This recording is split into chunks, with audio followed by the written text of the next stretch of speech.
Good evening, everyone. Welcome to Enterprise Tuesday. Welcome to the Lent-Term series of a very interesting discussion, which looks at a broader umbrella of inspiring, motivating, and realizing entrepreneurial journeys by women entrepreneurs. We're extremely proud to host yet another set of delegates and panelists who will share with you perspectives on the motivation aspect tonight.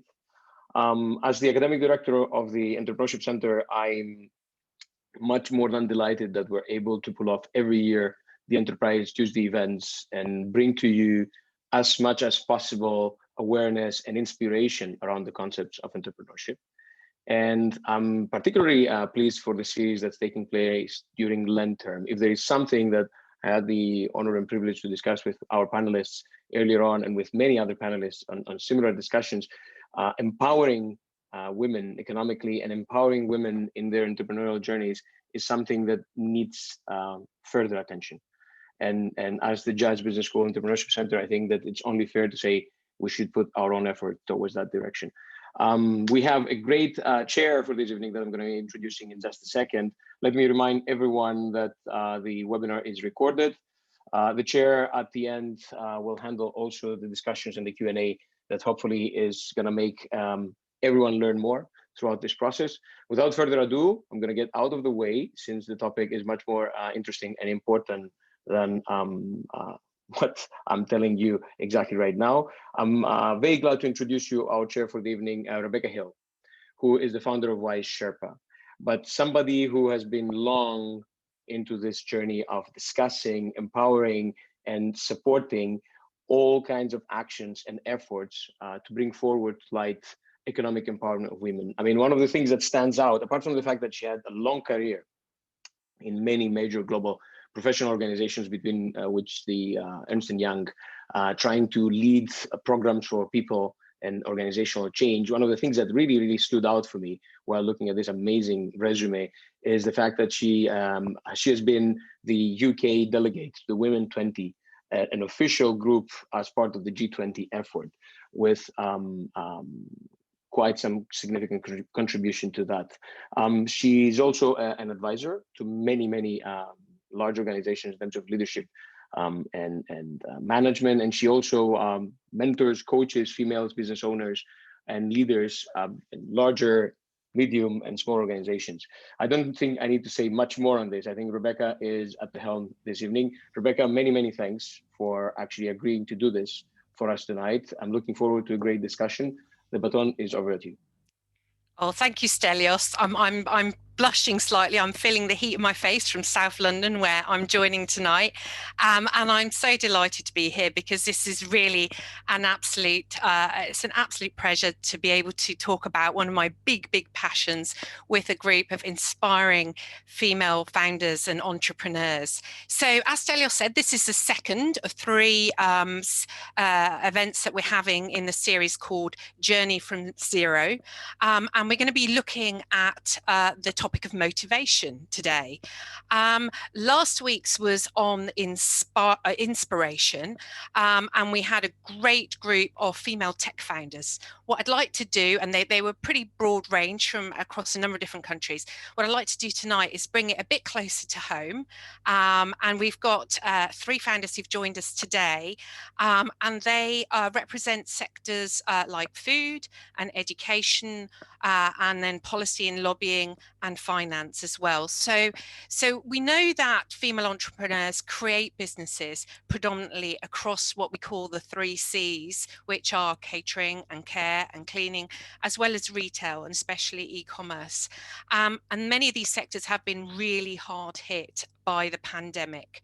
And that's before we even take into account that really it was never a level playing field to start with. And we know that from the great work that the Rose Review produced. I'm sure Helene's going to talk a bit more about that in a moment.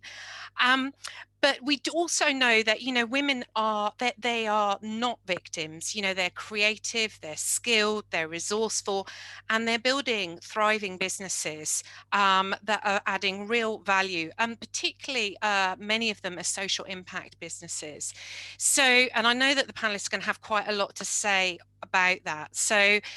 But we also know that many of the most successful entrepreneurs, and this is based on Kaufman Foundation research, so by successful, they mean that they're still in business 5 years on from when they've started, and they're profitable, are founded by individuals 40 plus. And yet, when it comes to the media's portrayal of entrepreneurs, particularly female entrepreneurs, you'd never know that, to be honest. So part of the exploration around motivation tonight is also going to be a little bit of myth busting. And I know, Zoe, you're going to have a few words to say about that. I think it's a really important part of the motivation discussion. So at this point, I'm going to introduce our panelists for this evening. And I'm going to start by just reading very quickly their bios. And so I'm going to start with Zoe. So Zoe is a tech entrepreneur, a very experienced tech entrepreneur and a VC investor from Ananda Impact Ventures with over 20 years operating and board experience in tech companies. She co-founded one of the UK's top special education apps, My Choice Pad, and now spends her time looking for Europe's most impactful tech entrepreneurs to invest in and support to scale. And I should say, Zoe makes it her mission to find female tech entrepreneurs. And that's how we met, actually, at a SHIO investors event. She also sits on an investment committee for Unlimited and is a visiting lecturer at Cass Business School. And I could list some of her previous achievements, which include Elle Magazine, UK Female Social Entrepreneur of the Year, and so they go on. So welcome, Zoe, to the session this evening. And then I'd like to introduce Helene. Helene Martin-G is the founder of Savitas, which I'm very proud to be a member of, and also a special envoy. Savitas is well, I'll let Helene explain what Savitas is actually when she speaks shortly. But Helene is basically a serial entrepreneur with businesses from tech to healthy snacks, and she is also she has also worked at the centre of UK government, and she's worked tirelessly on behalf of female entrepreneurship, engaging all the political parties in government to advance the cause of female entrepreneurship. She's also the board member of 3 parliamentary groups, including the all-party parliamentary group for female entrepreneurship, of which I'm also a member, delighted to be a member. And she has led on the UK Economic Blueprint for Women Entrepreneurs, which included a national roadshow sponsored by NatWest. So welcome to you, Helene, as well. And then finally, last but definitely not least, is Angela Malik. And Angela is partner in Think Hospitality. She's also a qualified chartered accountant. Angela has had many careers, and which have led her to where she is now, which is launching her latest venture, which is Planet Nourish. And I'll let Angela talk a little bit more about that. But essentially, it's a new online platform that's working with British, Black and Asian and minority ethnic families to tackle diet-related illnesses, particularly type 2 diabetes. And a little known fact about Angela is that she was also the first Indian woman contestant on the BBC Two's professional chef competition, The Great British Menu, a couple of years ago. So welcome, Angela, as well. So at this point, I just want to say very quickly, we are going to have a moderated panel session for about the next 40 minutes or so, where I will be asking our panelists some questions. And then we are going to have a chance for the audience to participate as well. And at the bottom of the screen, you can see that there is a Q&A tab there. You can click on that and you can pose your questions in there. I believe you can also upvote questions potentially, but we've also got the chat function turned on. So we'd ask you not to put questions in the chat because we'll only be monitoring the Q&A for questions. But if you do want to engage on any level through the chat, we do actively encourage that as well. We had some great backwards and forwards going at last week's session. So with that piece of housekeeping out of the way, I want to ask our panelists in one sentence to share with the audience what motivated you to become an entrepreneur. And if I could also, just a second little question, and how long have you been one? So Angela, can I ask you to kick off? Thank you, Rebecca. That was a great intro. So what motivated me to become an entrepreneur? Well, actually, I must admit, entrepreneurship is in my DNA, and it was an inevitability for me to become a business woman, because I grew up in a family, my father, my cousins, my uncles, everybody that I saw was in business. And so after leaving KPMG, I then trained as a chef, and the natural progression for me was to launch my own company. So yeah, it's kind of hard coded. So a DNA entrepreneur for Yes. you, Angela. Yeah. And how about you, Zoe? I think I became an entrepreneur, I'd say about 12 years ago. I think it was around then when I gave up my job to work full time on my choice pad. But I'd always, aspired to get to that point where I had the idea and the moment was right to be able to jump ship from, working for someone. So, and I remember I got the idea on a Friday night, sipping a glass of wine, watching Steve Jobs announce the iPad. And I knew this was, it was like a singular moment. And then I got on a plane to New York to get to one of the first iPads. So for me, it's very, very memorable. And it was at that point, I was like, no, I'm an entrepreneur, giving everything up. And I'd say, you asked for that one sentence. It's a little bit long, compound sentence. I saw a gap in the market for a problem that at that point I was uniquely positioned to fix and build the kind of impactful company that I wanted to work for, surrounded by people I wanted to work with. So that was it for me. That's brilliant. I love it. Thank you for that, Zoe. And how about you, Helene? Well, unlike Angela, I come from a family that had nothing to do with entrepreneurship. However, I look back and realise that I have always been an entrepreneur, so it is hardwired within me. I actually set up my first business when I was 17. I was still at school and I saw an opportunity to do a business, to run a business. I wasn't able legally to run a business, so I had to fudge lots of things like getting my mother to sign forms and things like that, sometimes forgetting to tell her what she was signing. But I set up that business, it was very successful. But because I had no entrepreneurs, no role models in my family, I then went on in a completely different direction and actually joined a major bank, Citibank. And it was a few years later before I really found my way back to entrepreneurship, and I realized that actually it was within me all that time. And actually, even working for what was the largest bank in the world at the time, I was still able to be entrepreneurial and work on some really exciting projects that brought that spirit of entrepreneurship into a corporate world. So thank you for that, Helene. I mean, I think that's a really important point. And Angela and I were talking last week. It is that point where nothing is ever wasted. All the building blocks are there, and you just build on it. And so entrepreneurship can come at any point, really. It's not necessarily something that you are born to be. It can be hardwired DNA, like Angela, or it can be something that evolves over time. So thank you for that. So I'd like to ask the next question, and I'd like to ask the question to you, Helene, and then maybe Zoe, Angela, if you could also comment if there's something that you'd like to add. But the next question I had was really, so Helene, as I alluded to, you've obviously been leading a lot of work on female entrepreneurship, particularly from a lobbying and a policy perspective. And we did the work, like we said, with the Rose Review around the ecosystem of support and what needs to change in the UK, for female entrepreneurship, if you like, to thrive.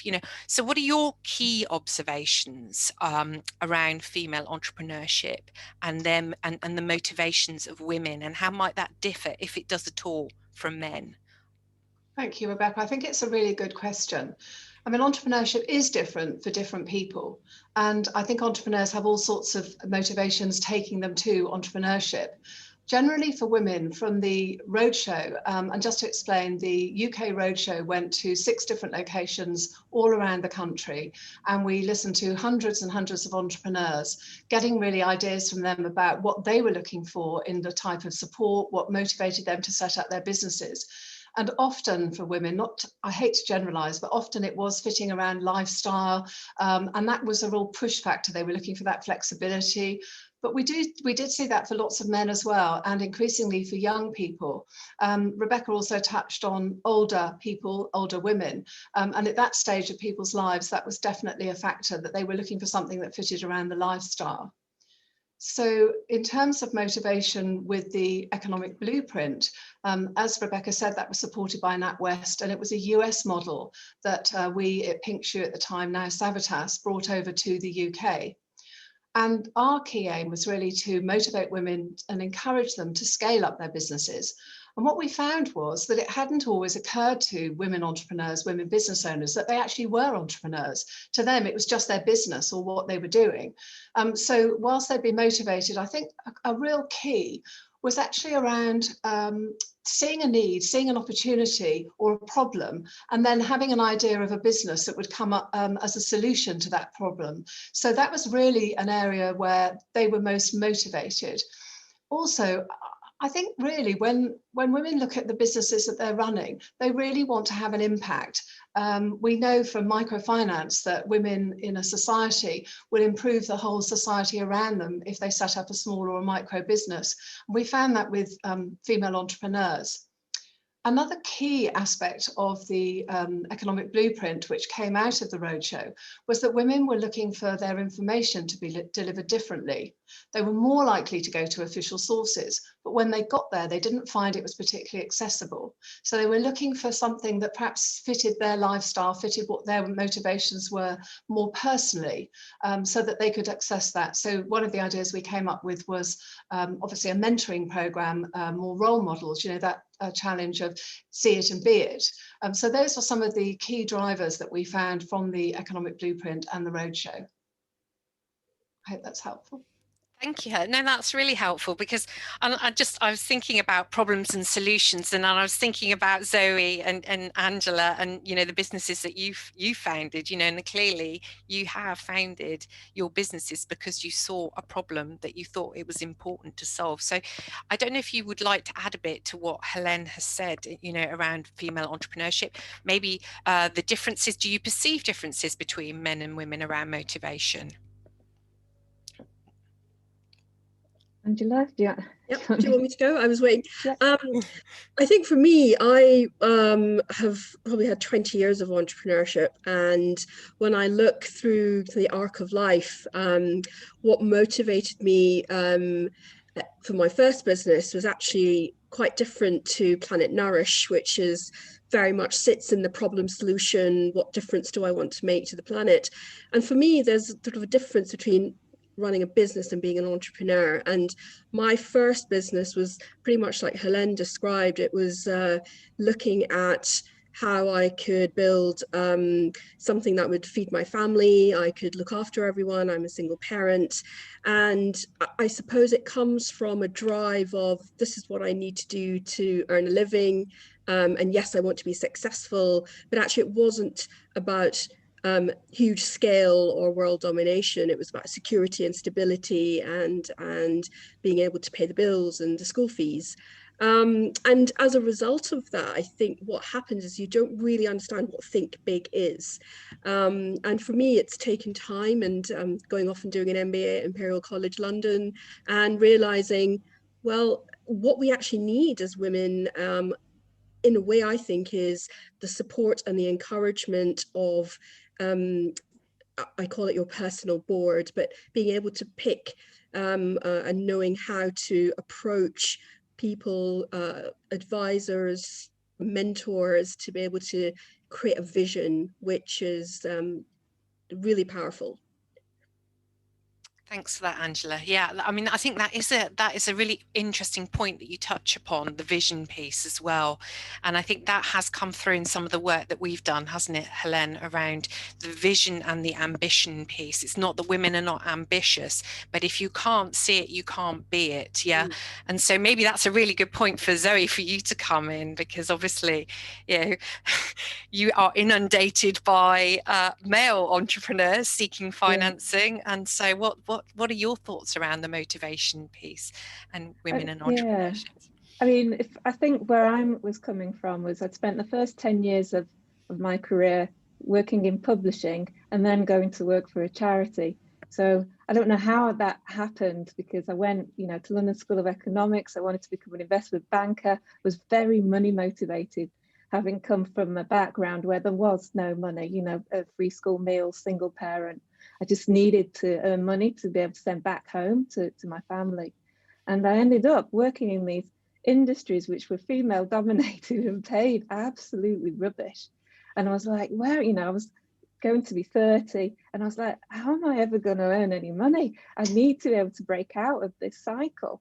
So for me, starting my own business was about earning more, breaking out of that promotional structure and somehow the decisions that I'd made that had fallen into in these industries where they didn't pay very much.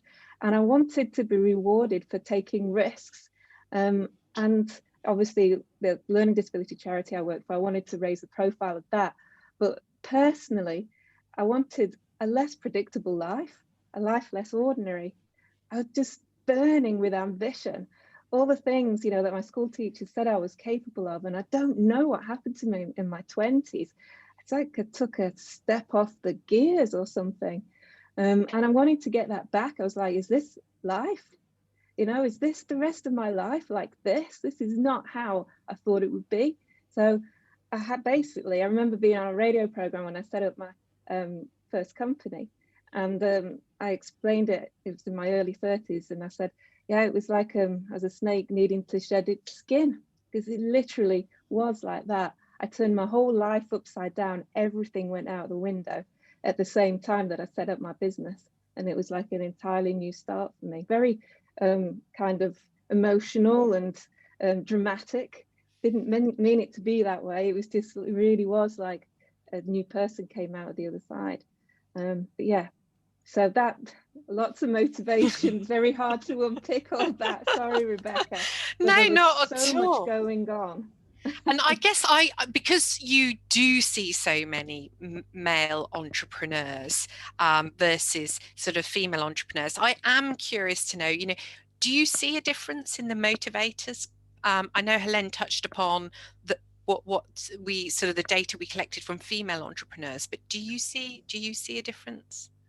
It's very difficult because I'm an investor. People maybe don't always tell me the truth. You know, it's very, I can't tell that I'm getting, so the answer when they speak to me about their motivations, they're often the same. Remember, I'm an impact investor, so they're angling towards me. By the time people get to me, because I'm late seed Series A, they've raised a few rounds, they've perfected their pitch. So they all pretty much sound the same by the time they get to me. So I'm afraid I'm actually one of the worst people to talk about that, because they don't really tell me what's going on. And that's interesting in itself, isn't it? So that they literally honing in their messages. So, you know, because they think that's what the investor wants to hear. It's expected to be here. And literally it is a bit of a tick box too. We want to make sure they're motivated for the right reasons. So they're playing the game. Yeah. And they do it well. Then they do it. By that point, they do it very well. Be interesting to hear what you think the right reasons are. So, but let's hold that, because I know we're going to be talking a bit further in a minute. So what I would like to do actually at this point is just maybe pick up a bit more with you, Zoe, then, you know, because as a VC and then, you know, so it is Impact VC and an entrepreneur, you know, there are a lot of myths out there, you know, whether it's the myth of youth, of unicorns, of tech, you know, when it comes to starting a business and, you know, and growing a business. And I'd just be sort of keen to just hear, you know, what your perspective is, and just sort of see, you know, maybe we could do a bit of myth busting. Yeah, let's start with youth, because this one's quite, yeah. If you look at Ananda's portfolio, I think apart from one or two, the majority are over 35. So, and when I bring someone, often female actually, quite younger, we see a lot in the late 20s, and then a gap where it goes to the late 30s. So there's a bit of a bridge in between where there's not so many women that I see.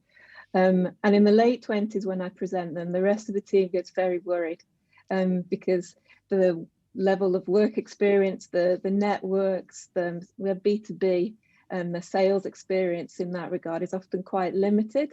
So we need to put more experienced people around them, so they're a higher risk for us. And when I look at the ones in our portfolio that have done really well, everyone is a little bit older, and the maturity of the decisions come through on that. So yeah, the ones we see, the ones that are returning their investment to us, the best ones are older. So is that because have they served their sort of apprenticeship in other startups, or is it a mixture of things? I'm just curious. It's a mixture. We've got some in the portfolio that have been there 7 or 8 years, so they were probably in their early 30s when they started out. So they've gone through becoming mums and dads, and out the other side now with toddlers in their late 30s. And so we invested them at seed stage, and now they're at Series A, Series B. So they've matured as we've gone through it, but now investing in our third and soon to be fourth fund, we feel more comfortable with older entrepreneurs. They've not necessarily worked in lots of other startups. Often, if it's B2B, they've worked at the enterprises, and they know the gaps, and they know who to get the first customers from too, because they've worked with them. It's just, things move a lot quicker when you've got that. Yeah. I know from my own personal experience, my first sales were all there. I was selling from day one because it was people that I knew and all the schools, because I'd worked with them all. So I had all the network and the connections already, because the investors used to go, what about your route to market? And I said, I've got it. I used to work there, so I can access it through all these areas. So yeah, it's just the network, the extent of the network, and yeah, drawing upon that trust and the level of seniority that they got to in their previous roles. And what about a few other myths then? So we've touched upon one of age, yeah, or youth, should I say? What about a few others? What about the sort of, you have to be a tech business to be a successful, or you have to own and run a tech business in order to be successful? Yeah, the tech. I mean, I am all tech, but there's a book, I'm sure maybe people have read it, called 100-Year Life, and I absolutely love it, and I've shared it with all my friends, because that's the way we feel. Some of my friends are on their second and third businesses. We're all either have hit 40 or very close to it, and still in startups, and spent the last 10-15 years up and down, in and out of work, still in startups, never going near corporates, just sticking in the community. And we believe that with 100-Year Life, you've got maybe 5 or 6 different businesses in you. You don't have to do the tech VC one, and that's your chance. You can have other kinds of businesses, and at different points of your life, you've got different risk appetites. Things that your life is different to in your 20, to in your mid 30s, or even in your late 50s. There are certain things that you can do better and feel more comfortable at different ages. So why not have different types of business for different stages of your life? I don't see why not. So it doesn't have to be the tech. I would advise, though, if you do have inkling and, you know, curiosity and interest around tech, to give it a go as one of them, you know, one of the 6, give it a bash. It's very high risk going the VC route, but it's an incredible journey to be able to have, you know, that investment that you know, to be able to spend and go along that, and you'll meet amazing people on the journey. On all of these journeys, you meet amazing people, and you'll find that when you're on your 3rd or 4th business, as these people, you know, on the panel today could talk about, that they probably wouldn't have been able to do it as well if it wasn't for what they'd learned in the other ones. And it all starts coming together. Yep. And when I meet younger entrepreneurs, I'm like, because they could get quite emotional and stressed about the funding or what's going to happen. And, you know, me being older, and it's always like, yeah, old person, you know, but it really is. I said, this is a long game. This is a long game. Whatever you experience now, just keep it together in your head, keep it going, because this is not a failure. Whatever happens is not failure. I'm telling you, it really comes around, and you will just not believe it. You just have to trust me, you know, and that, keep it going. But the other people on this panel know all about that. Do you want to say a word about the myth of the unicorn? Yeah, so I mean, even in the tech world, what I really like, because Ananda and Impact Ventures, who I work with, they were my investors. So my relationship has been a very long-term one with them. So I've seen them from both sides of the table, so to speak. And their approach is, as impact tech, if you just had 1 or maybe 2 in a portfolio of 15, and the other, you know, 13 or 14, you drop, what happens to the impact? You know, they were working on something that they just weren't moving fast enough. So I think you have to think very carefully about, if you're an investor, particularly in venture capital, what kind of world are you creating? Especially if more and more people are working in impactful businesses. If they're not working fast enough for you, if you are looking for returns that require just 1, what happens to everything else? Surely there's some synergies amongst them all there, where they can grow at maybe a more balanced rate, a more healthy rate for the people that work in those organizations, that still gives a return. And that comes down to the LPs as well, that invest in the VCs and the returns that they demand. What are you creating by requesting these returns? What legacy are you leaving? What's the collateral damage from your requirements for these returns? What kind of world do you want to see created? So it all trickles down. So, and Ananda, the way they look at the unicorns is, we're not looking for 1. There's always 3 or 4 in the group of 15 that will kind of edge it up a little.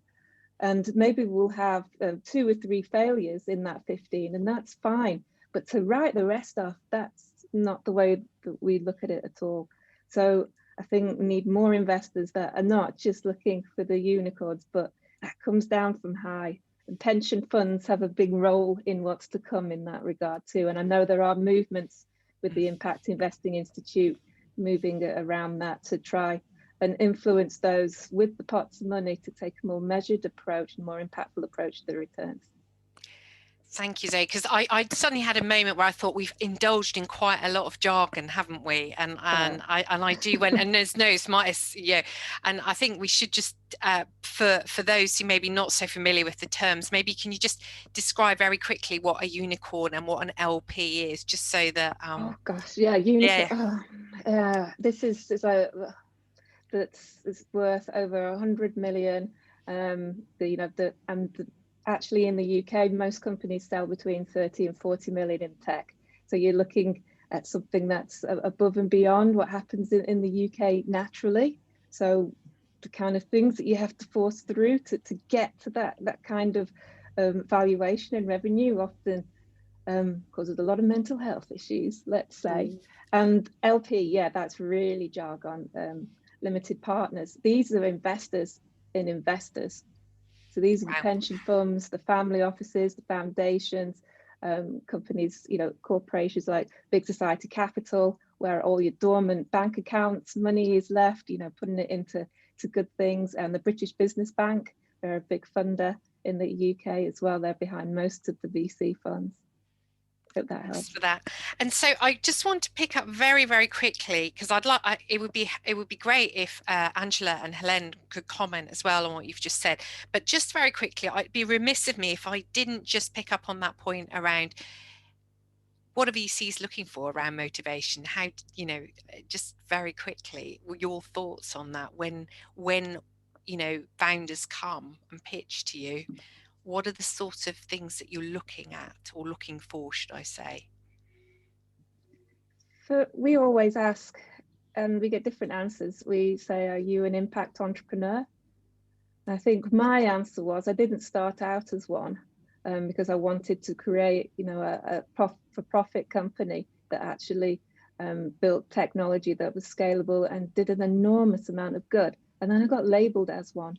So in that regard, yes, I am one, I think was my answer. So there's all different ways, depending on where you started and what you've become on your journey. What we're looking for is to make sure, and this, most of the people who come to us, you know, totally tick that box, that this is, you're mission driven, and how you build it and the impact you have on the beneficiaries from what you're doing, or on the planet, if it's sustainability, are a core business driver for you. And this is baked into your business model. The more you sell, the more impact you have.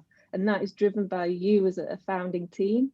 And then, you know, when we invest, we make sure that's in the articles, that you have a mission and a theory of change in there as well. And then at the point where you exit, or it's sold, that's still in there. And the business, even after the, you know, maybe the founders leave, they go on to do something else, build another amazing company, that's still in there, baked into the business. And that's really important to us. But yeah, not hard. It's Most really of the people helpful. that come to us, you know, tick that criteria. Yeah, well, it's really good to know, because I mean, when you look at the data, women tend to disproportionately found impact businesses when you compare it to the number or the percentage of women founding businesses. So I think it's really useful to recognize that, acknowledge it. Actually, it's a really good thing. Well, we think it's a really good thing because, you know, it will ultimately lead to, we think, the system shifting and changing. So Helene, you know, any sort of observations or myth busting? I mean, it's important, isn't it, really, around the motivation piece, because, you know, it goes back to the point where, you know, if there are too many stories out there that restrict people's ambition, you know, motivation, then particularly women are very susceptible to that, aren't they? They will stop themselves from doing things. So just any thoughts from your perspective? On a smaller scale, I suppose, before you get to that stage, I think we need to get more female angels. And there's some great programs in the UK. I invest in businesses, not on the same level as Zoe, but certainly I'm very interested always to talk to people starting up and getting in at the beginning, because that's exciting for me. I know NatWest have done a great thing. They've added an extra $1 billion to a fund for female entrepreneurs just this week. So, you know, there is movement in the UK and the US at the sort of earlier stage before they get to Zoe and people like that. I sit on some tech boards, and interestingly, Zoe is talking about, you know, the changing mindset. We've actually just walked away from some funding because we didn't like the deal. It was on the table, but it wasn't the right deal. We don't, I think, anymore need to give our pound of flesh. I think it's much more about, yes, we want to make good returns, but we don't necessarily want to work 24/7 to get there. Not that we're afraid of hard work, but I think that's, you know, probably something that's moving more into the angel investment area. And I think women-led businesses are a great risk. They're a great bet because they generally bring better returns, in my experience. And the research backs that up. So yeah, they do. And I think, and there are some great networks out there. I referenced Shio, which is how I said Zoe and I met, but you can participate in that for, I think, you know, as little as sort of 70 something pounds a month, you know. So there are lots of, and that's a great motivator to start getting involved in the ecosystem and starting to understand it a bit better. And we get to vote on our investments, and it's you know, and they're all impact businesses. So that, but there's lots of different different networks like that coming through. We need more. We always need more, but Yeah. you know, we need more money in the system. You know, we need more female angel investors. We need more angel investors investing in female-owned businesses, full stop. But yeah, from a motivation perspective, I think that's quite interesting. So even if you're not ready yet to become a founder, there are still ways to get involved. Yeah. So Angela, from your perspective, any sort of the myth that we tend to carry around with us is we're looking for this massive exit, and I think we have to be realistic that massive exits are actually very rare.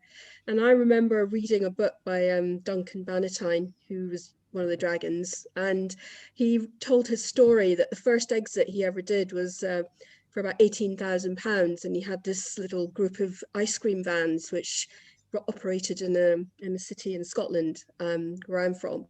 And that was a really interesting kind of story for me, because if you put £500 in and you got 18,000 back, that's a pretty good return. And actually what we need to kind of learn is, whenever you are building a company and actually if you're getting an offer for it, you've done really well. And for everyone, Mark Zuckerberg, there's thousands and thousands of much smaller businesses who are exiting for much smaller values, but they've done good because you learn so much.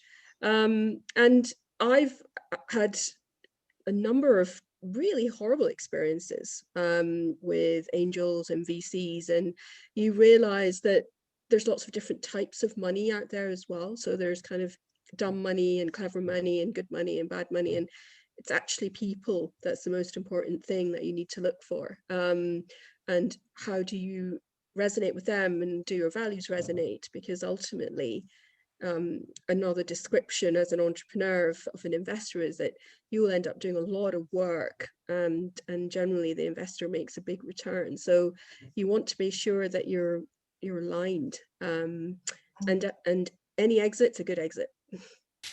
I would say, though, that in my experience, and I've spoken to some highly successful female entrepreneurs, there is a tendency to perhaps sell too soon, to exit too soon.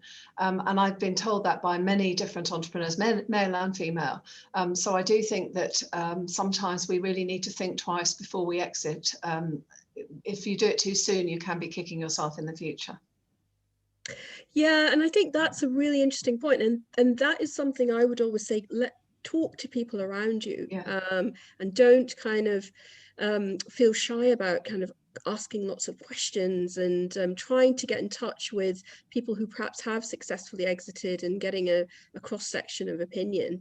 That's really important. And just, when is the right time? I think from my kind of experience or personal view is that it's better to have a win behind you, particularly in the early stages of an entrepreneur's career, because you will multiple times be able to go again and go again and go again. And if you've got some success behind you, you're highly credible to be able to then go again.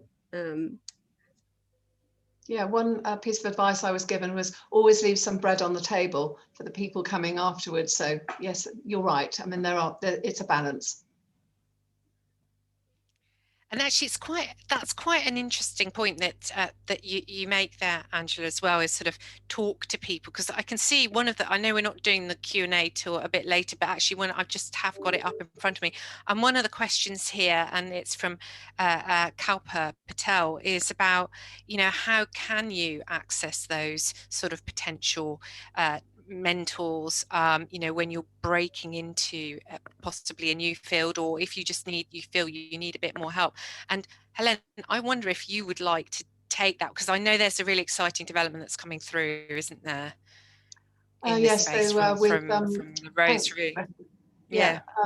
So through the Rose Review and some of the work that we've done, we're developing some role models and some mentoring programs. So the first is the role models is MP Heroes, where we're linking members of Parliament with a successful female-led business within their constituency, which is a way of creating those role models on a relatable role model scale. So we don't have to be quite Dragon's Den ready, but it's at that local level.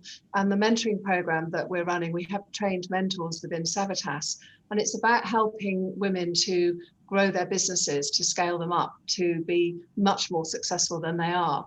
So I think what Angela and what Zoe have said is absolutely right. And Angela, you talk to people, hear from other people how they've been, and role models and mentors.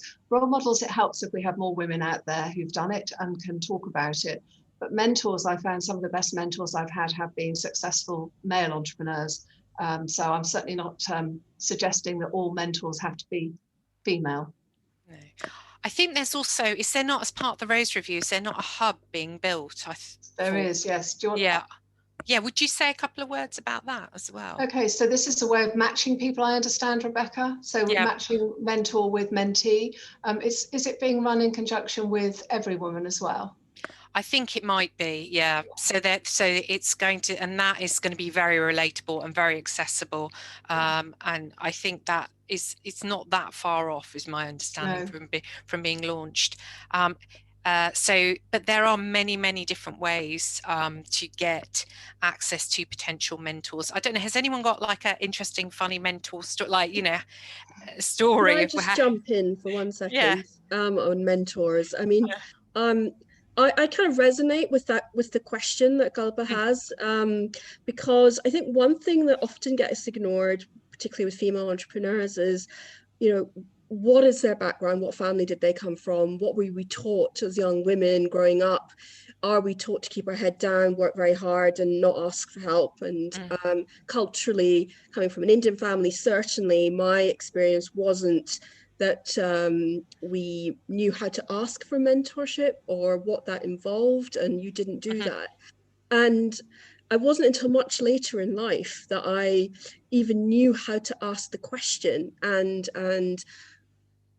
didn't have confidence to be able to approach people. And I think the first step for me is to say to young women is, go with the people around you that you admire and you personally know, and don't be afraid to kind of at least to reach out to your first level of networks, or even one or two beyond. So it could be somebody senior at university, it could be somebody at work that you admire, or indeed somebody within that you've read about, that you might be able to connect with. But I think often you feel you need to personally know them in some way, and that's usually a kind of a stepping stone to then feeling braver to apply for these other programs. Because I know I used to feel very intimidated to ask for a mentor, or even know what a mentor is. Yeah. Certainly, I mean, I set up the initial pilot of the 30% Club cross-company mentoring scheme that now has 2,000 per year mid-career women going through it. We think it's the single largest cross-company mentoring scheme in the world. I think for me, it's about knowing why you need a mentor, and then being very specific in your ask. Once you figured that bit out, then you can start looking out there and getting the word out through your networks, even using tools like LinkedIn. If you can be very specific as to what you need and why, it can really help in the ask. But that is something that I came to relatively late in life, actually, because I think you're right, Angela, it's not something that we were necessarily taught to articulate and ask for, was mentoring. And Helene, you're quite right, it doesn't just have to be women, it can be anyone where you like an element of how or what they do, or or knowledge that you think would be helpful for you to evolve. And Zoe, anything sort of from your perspective on that? Oh gosh, I think I came to mentoring really relatively late too. I think I had a couple of managers in my early 20s, and then there was a gap really until just recently. I think for the next 10 years there wasn't really anyone, and I had to create my own spot, as it were. And I think there's much more talk about mentoring now. I mean, talking about the schemes, there's quite a few ones for female entrepreneurs who are raising funds at the moment too. I think I first went on one, but they didn't call it mentoring. It was a development program at Unlimited 10 years ago, and I had a development manager, and he was essentially a mentor, but it just the wording was different. and just guiding me on how to develop my business case, you know, investment raising, and how to just basically accountability as well. You have to someone to report to, and that was really, really important. I was on that scheme for 3 years, and it was really important to molding me. But yes, I think there's a lot more opportunities now, and it sounds like from you, you know, Rebecca, there's even more coming. So yes, yeah, I think it is really about figuring out, though, starting with you and what you need. And yeah, so I think what would be good now is maybe if we can move on to Angela. I've got a question for you, which is, you know, I think you've only told us like a fraction of your amazing journey, you know, and but I would really, you know, just like to say you are an amazing, we're talking about role models, you know, we're talking about people who invest time mentoring and all that, you know, and you give back in so many ways. But you know, there are always tough times when you're starting a business, and you've obviously decided that your new endeavor, to launch it during a pandemic, and not only to launch it but to raise funds. So this issue of resilience, and actually came up last week during the session as well, comes up often in the context of entrepreneurship, particularly female entrepreneurship, actually. And I'm just curious, you know, what does it mean to you, or maybe what doesn't it mean to you, based on your experiences and observations? Because I think it's a term that we bandy around a lot, resilience, but it's a very nebulous. So it'd be really helpful to just sort of get your insights on that, particularly when it comes to the female founders as well. Well, for me, resilience has meant through my life having a backbone of steel, and not being afraid to reinvent yourself many times. And it, like somebody said in one of the panels earlier, when you're 20 you're different, when you're 30 you're different, when you're 40 you're different. And I think you have to evolve. Your life and your career and your ambitions develop and evolve as well.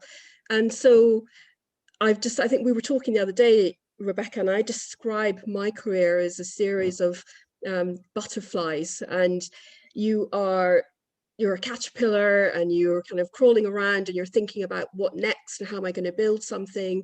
And then we go into this cocoon phase where it's hard and you are essentially working all the time, and it's physically demanding, emotionally demanding, and being an entrepreneur is really hard and it's really lonely. But what you are doing is you're in the cocoon phase and you're transforming, in the hope that the butterfly will emerge and you will have this fantastic exit, you'll have this amazing business. But sometimes that doesn't happen, and you probably come out and you're a caterpillar again, and you've got to think about, well, what next? How am I now going to evolve myself into the next version of myself, and how can I learn from what did and didn't go right last time, and continually learn. So really it's about knowledge, learning and thinking about what's next, looking onto the horizon, but feeling always about what is it that you're passionate about and not letting go of that without being frightened to carry on evolving. And I'm a very good example of that, because I think I'm probably my fourth cocoon now. Started off very traditional, going to be a chartered accountant, a doctor or a lawyer, because you know that's what we were expected to be. And then at the age of 30, deciding I'm going to leave accountancy and I'm going to go and train as a professional chef, and I'm going to launch my first business. And when I then realized that my own personal situation with my marriage was imploding, I had to then take my 2 children and be a single parent and build a food business. I mean, it was very, very challenging. You bring in some external investors, and the first time you do that, it is quite a learning curve. And I was in my mid-30s, and just I felt excited, but I was also like, am I doing the right thing? Are these the right people? But you're also operating from a place of maybe fear, because if this doesn't happen, what's going to happen? So you make decisions, and what you don't have time to do is reflect, and you don't probably have the right people or a board of people around you, as in a personal board, to be able to talk to and ask lots of questions. And how was it for you? So my second company was started off as an online e-learning platform with recipes and lots of ingredients. So we were sending out noodles and chapati flour, and that was brilliant. I mean, my two loves in life have been, other loves have been education and technology. But then I got investors on board who wanted to move into the bricks and mortar direction, and their experience and background was in multi-site retail. Which with hindsight, I knew nothing about, didn't interest me. I wasn't really wanting to run lots of delis and lots of restaurants. But you go along with it because they're the investors and they know best, when actually you know best. So, and that was a big challenge for me, because you end up selling your baby, and my third child, it was my business. But I think then what happens is you realize I've made a mistake, I've got to retreat now, and I'm going to go again. And so the next kind of evolution was really going inwards and turning the light inwards and thinking, how can I really live a life where I'm doing the kind of impact, or having the impact that I want to have, doing what I love to do, which is to be in the food industry, which is to be able to celebrate with food. And what I really resonated with me was wanted to make a difference on the big questions that our planet is facing, and things like childhood obesity and feeding our old people and food poverty. And actually, as a chef and as an entrepreneur, how could I build something new which would harness technology and solve some of these big issues? And that is the next evolution. So moving in back into the caterpillar phase, learning everything, reading everything, and going into a cocoon where you're training yourself, you're educating yourself, you're building a network in this new kind of version of what it is you want to do, and thinking about it and speaking. And that's where the confidence comes with age, and the confidence comes with having a bigger network and learning to ask questions and not being frightened. And so through lockdown, I think this has been a very, very powerful time for me, because I think now I've been able to really tap into the network, asking lots of people's opinions, and looking at the problem that we're trying to solve very, very closely, and diving into real life experiences and thinking, okay, what can Planet Nourish do in a way that's going to be truly impactful, and take my love of food and put it into other people's lives that's going to make them well. And so I feel perhaps the next butterfly might be emerging, but it's a series. It's 30 odd years of life. I'm not young by any stretch of the imagination, but I feel excited because I can see an interesting thing or a powerful thing on the horizon. Yeah. Thank you for that. So, and Zoe, I just want to go back to something you said earlier. You said it's a long haul. It's a long-term game that you're playing. So how have you managed your sort of personal resilience? Because there've been a few bumps in the road there, haven't there, to be honest? So so I'm just curious to know how you've managed that. I think a lot of it, my childhood was a little bit bumpy as well, and I think the resilience you can gain from that really puts you in good stead for the future. If you've experienced a lot of rejection or ups and downs, although it's difficult when you're a kid, just the anger that's inside you, if you could channel that into something more positive, it's an incredible energy. Just to divert that from things that could get you into lots of trouble, to divert it into building a business, just is incredible. People always talk to me, talk about me as having, being very determined. She's a very determined child, they used to say, and they still say it now. And the enthusiasm and the passion, and it comes through. It's like it's my anger. It's what keeps me going, from seeing the unfairness of growing up around it, the stress, the poverty, the cycles of poverty, and trying to break out of that and saying, I'm not going to be like that. I'm going to break out of that. It's just, that is, if you could channel that in the right direction, it is so incredible, and has been for centuries. When you look at some of the entrepreneurs and immigrants as well, and what they can actually do and turn themselves around. So for me, although I have had a lot of ups and downs, I always used to say to myself, God, it's not as bad as when I was a kid. You know, you're always comparing it back. This is nothing to compare to, you know, what went on before. So, and you know, I never grew up with much stability, and you don't have a lot when you're an entrepreneur either. It's all ups and downs. So I was like, whoa, no different. This is just the way that it is. But always knowing that things could change. And as an entrepreneur, what I really, really liked compared to working in a more structured environment was sometimes it could just take one phone call to change everything. And the fact that that can happen, it's about you creating enough opportunities for that to happen. Oh, it's addictive. I absolutely love it. And being now on the other side where I could be that one phone call is just that, well, there's always going to be a few other investors too, but being the start and I lead an investment is just a wonderful feeling to be able to be on the other side. So. Fantastic. Thank you, Zoe. We can really feel it. It's really coming through. I'm just at this point, we're going to move into the Q&A, but Helene, I just want to give you the opportunity, sort of the resilience piece. Is there anything that you wanted to add to that? Well, I've always said if you're an entrepreneur, you have to have bounce back ability as your middle name, because you're going to get those knockbacks. You mustn't take it personally. You're going to get rejected in all sorts of ways, but it is just about bouncing back. That's just the key criterion for success in any walk of life, but particularly as an entrepreneur. So I agree with everything that Zoe has said, and Angela.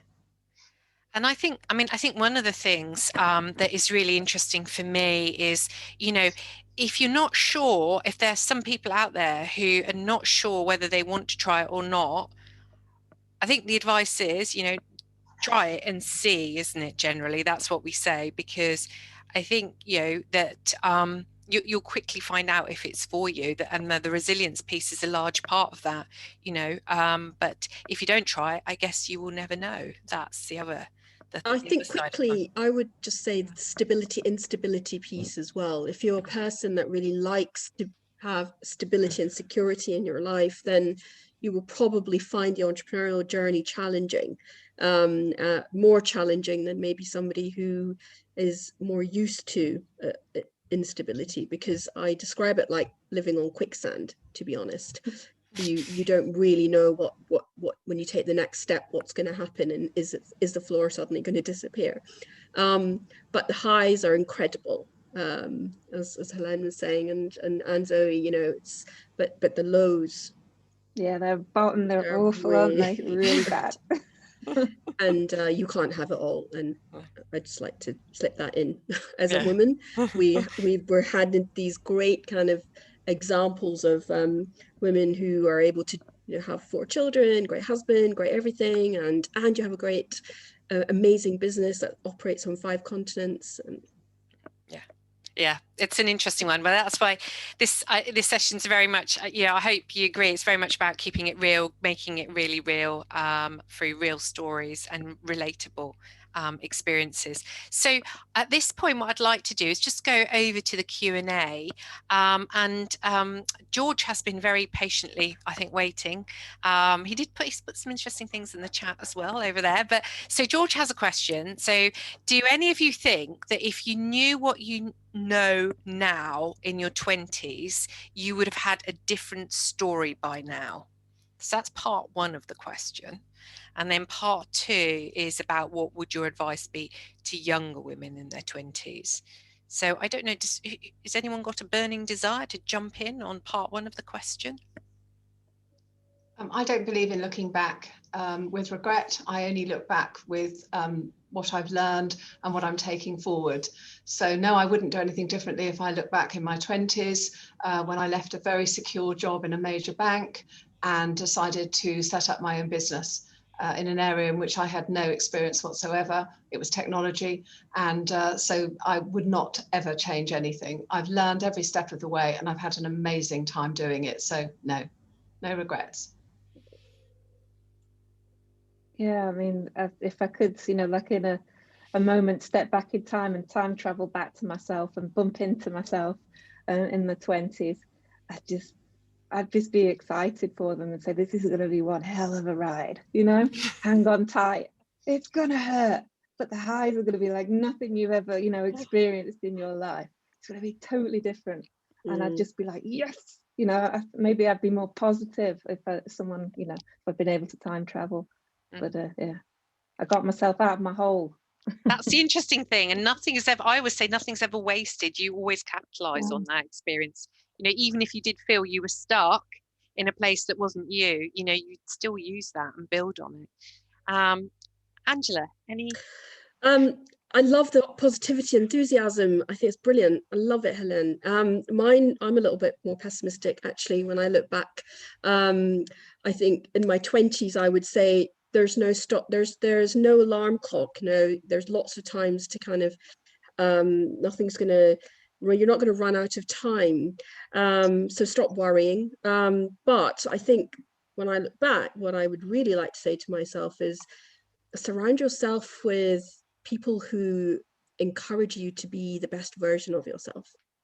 And again, maybe this is a reflection on my own background and, you know, my own family experiences, but yeah, don't compromise on, and don't accept anything that's second best, because you deserve the best. And if you think about the 5 people you hang around with the most, ultimately they're the ones that take the most of your time and their reflection on really who you are. So think about your network, think about people around you, and think about how they can make you really lift you up and you become the best version of yourself. Yeah, I love that. That's really very insightful. Yeah, thank you for that. So I'm going to just go on to the next question. So there is one in here about the network, and around that I mentioned the SHIO one, and I can always put that in the chat in a minute, so that you can have that link. So I think this is a question maybe Zoe you would like to kick off on, which is, how has investment changed during the pandemic? I'm not sure Miranda. That's very linked to motivation, but you know. Miranda knows me.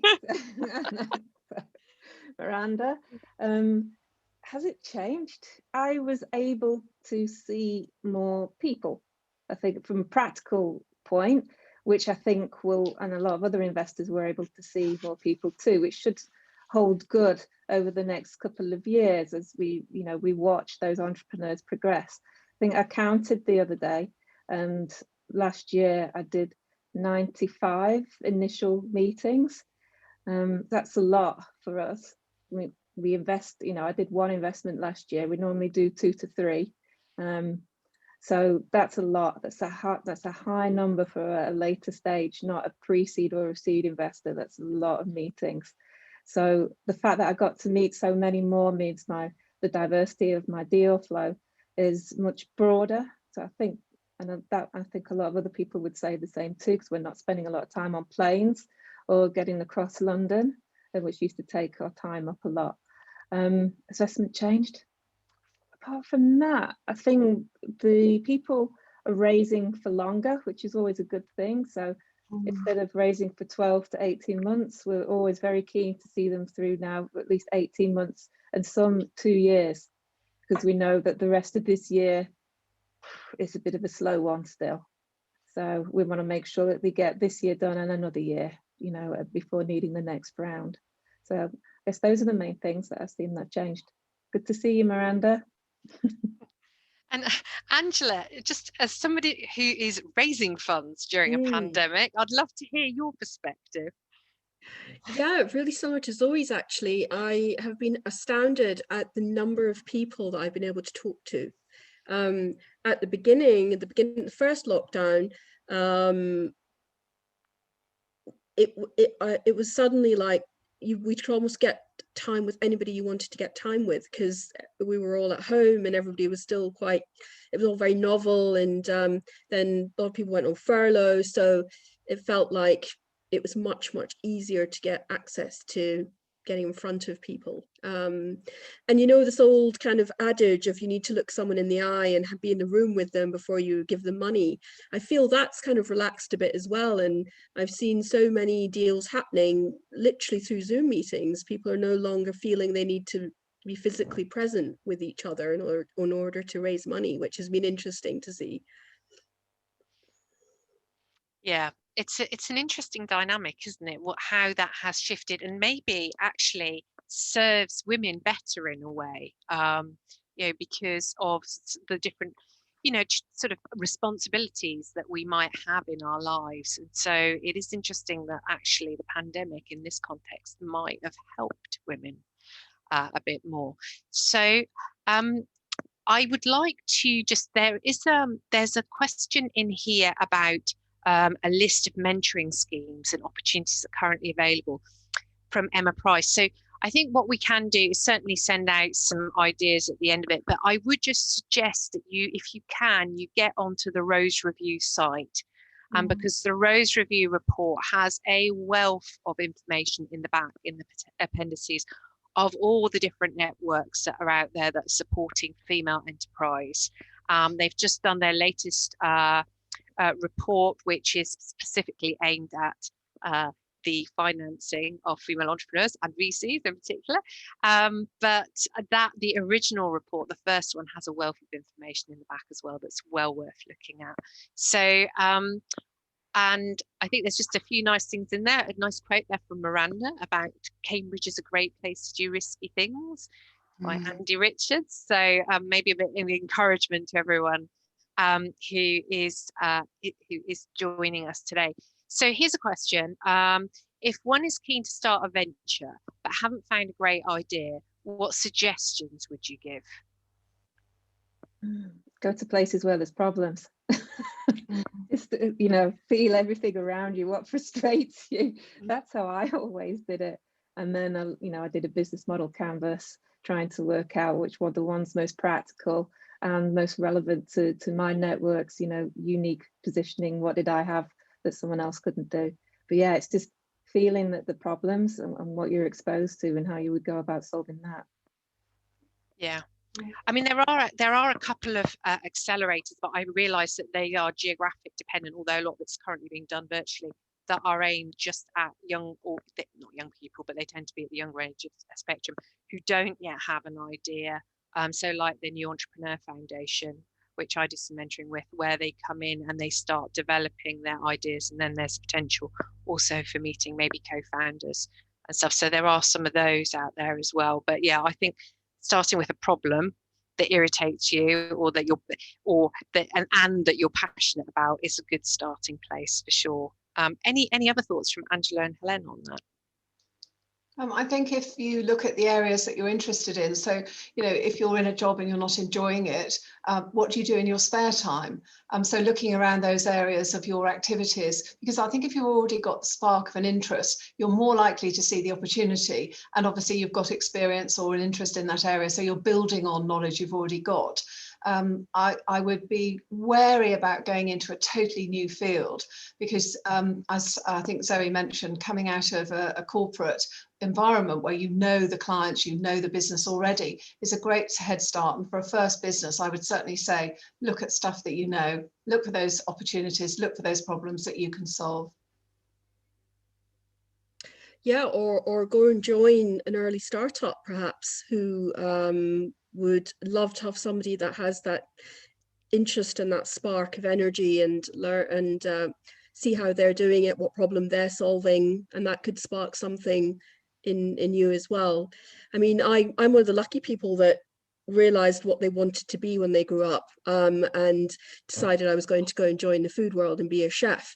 But how do you then take that and channel it into a business that isn't necessarily about running restaurants or the classic kind of food businesses? And for me, the story was my mum got very ill a couple of years ago, and she ended up having mouth cancer, and all of her post-operative treatment was to do with her diet, because she lost a lot of weight. And I would go with her to her dietitian appointments at the hospital, and they all said, oh, she needs to eat bone broth and fish and protein. It's all animal protein and eggs. And I'm like, my mum's a 72-year-old Hindu Punjabi woman. She's vegetarian. She's never eaten meat and eggs in her life. How are we expecting her to do that now when she's post-operative? Can you help us to create a diet based on the food my parents eat at home? And what was interesting was there was no solution for that problem, and it currently isn't available. And that was where Planet Nourish began from, because I thought, there's something in this. There's an opportunity for us to be able to build products and services which are culturally tailored towards diet-related illnesses. So that is a real kind of living example of a problem. Thanks for that. It's always great when we can actually bring it with the story to life. So thank you for sharing that, Angela. So I'm just mindful of time. I think we've got time for a couple more questions. There's a question here around, do you have any advice on how to approach starting a business while you're still working in a full-time role? You're casting your minds back now, aren't you? Anyone want to sort of? Well, I mean, that's me now. I have Yeah. a full-time job I'm a partner in a strategy consultancy firm called Think Hospitality. That's my day job. That pays the bills. And I have been building Planet Nourish in the background for the last year. And I'm afraid there's no easy solution to it.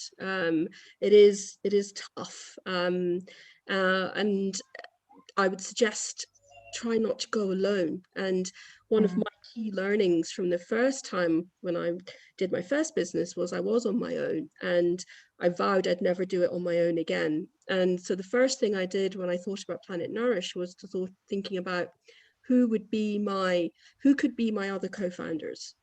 And there's a great analogy that, a stool with 3 legs is the most stable. And if you can find 2 other co-founders, you'll be very stable, and they will be there to share the load with you because it's tough. So maybe, Angela, can I just ask you a question about how did you go about finding your co-founders? Because that's a question that comes up quite a lot, when I'm doing sort of mentoring work with accelerators, and I'm just kind of curious as to your story. Yeah, I mean, this one really is the network. And I think, again, having a few years of life behind you really helps. And so the older you get, the better your networks get as well. And I think for me, what I have built consciously over the last 5 years has been a network that is varied and is of quite a high level as well. And maybe subconsciously, because I always knew that I would want to go back and do something entrepreneurial. And I think it's about knowing from your network how you can pick out people that, for me, it's about like values and knowing that they're interested in the same problems as you, and maybe they come from similar backgrounds as you. So yeah, for me, it was about looking around and chatting to people who I respected a lot, who had maybe been built businesses and successfully exited, and thinking, okay, here's the problem, here's what I'm thinking about. Is this something that's of interest of you? And actually the pandemic, to be honest, has helped too, because people do have a bit more extra time to be able to devote that. Again, they might have been commuting before, but actually I found that I was able to get the ear of people a lot easier. That's really helpful. And I just see there's a final question here, and it actually tags on really nicely to that, because it's like, the question is, what are the signs that you might be ready to get into founding a business? And how do you know when the time is right, especially if you've got a stable job? So I don't know if anyone wants to pick up on that, because it's just a bit, I think we've answered part 1, but it's sort of the part 2 piece. How do you know when the time is right? Do you know when the time is right? Is it always a leap of faith? I think I think you will know when the time is right. If it doesn't feel right, then it isn't the time. I think, Rebecca, you'd asked us to do a sentence about, people who might be thinking about entrepreneurship. So perhaps it's a good time for me to share mine, which I did jot down. So my views on this is, it's different every day. It's energizing, empowering, exciting, and enabling. I highly recommend it. However, it's the hardest job you'll ever do. You'll work outside your comfort zone on a daily basis, and you'll have the power to truly make a difference. I wouldn't change it for the world. That was my thought. Thank you, Helen. That's a brilliant segue. Thank you. Great. And so I'm going to ask Zoe and Angela to add to that, but what's your one sentence? I actually, my initial thoughts were save up and become single. But then I was like, oh. You can tell a lot about me, can't you? But no, I thought more seriously, I think if you can get a kind of like a good support network or cheerleader team around you, that's really good, because you're going to have a lot of ups and downs. That might be your mum and dad. This doesn't need to be anything more formal, just somebody that knows what you're working on, so that someone that checks in on you, make sure that you're okay, because you'll have bad days and then amazing days, and you want someone to check in when you're having a bad day. Understand your financial risk appetite, so that you don't get into some serious financial risk. There's a point, everybody's got a different point, so it's very hard to say where that is. And at different times of life, it will be different, but understand where your pinch point is, and how you're going to get out of jail if that starts happening. Because the more you can do that, the more times you get to go again and again and again as you're learning when it doesn't go quite right. And set weekly goals at the beginning. It's quite fast, and there's no accountability if you're on your own. It will help if you've got co-founders, but if you are on your own, set those weekly goals to assess your progress, and be a bit harsh on yourself, but most of all, enjoy that first 12 months, especially if you've been working for someone else. It's just absolutely amazing. It is the freedom and the learning. You could have been in a job for 10 years and thought you were learning something. You spend 12 months building your own thing. You're like, what the hell have I been doing all my life? It is amazing. So yeah, be wary, like Helene said, but God, it's amazing when, it's just amazing. Thanks, Zoe. And Angela? Yeah, I think mine is really similar. Mine is really just think about and maybe write down the balance between security and insecurity, and where you sit on that spectrum, and how you can make sure that you've got some financial planning, or some sort of a plan in terms of what happens if X, Y, or Z scenario happens or doesn't happen. So then you're not ending up at the end of 1 or 3 years or even 5 years, suddenly in a situation that might take you a long time to then reverse out of. You really want to keep it lean, keep it quick. So what was it? Fail fast, and what's that sentence? I was trying to write it down, but don't be frightened to take that first step, but as soon as you realize, or your instincts are kicking in, that this is not going in the right direction, just don't be frightened to pull out. It's okay, pull back and go again. Thank you for that.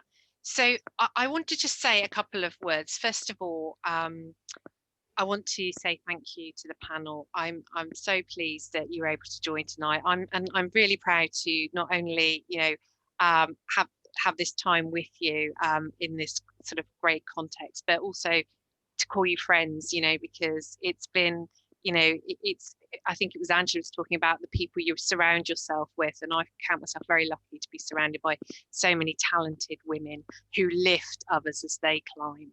And I think that's really important. We know from the Rose Review, one of the top recommendations is having relatable role models available. And what we're trying to do for this series of 3 events is to demonstrate and to, make it really real and accessible to participants. Just the sheer range of relatable role models.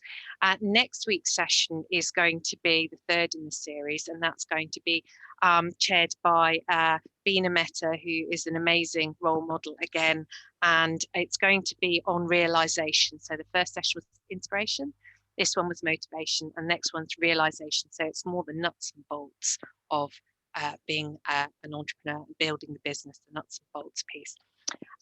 I have to say that I find webinars great, but one of the things that is quite challenging is getting the two-way traffic.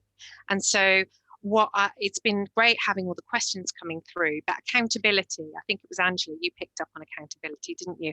What I'd like participants to do is just take a moment to write down one action that they're going to take in a week from now, one action that they're going to take in a month from now.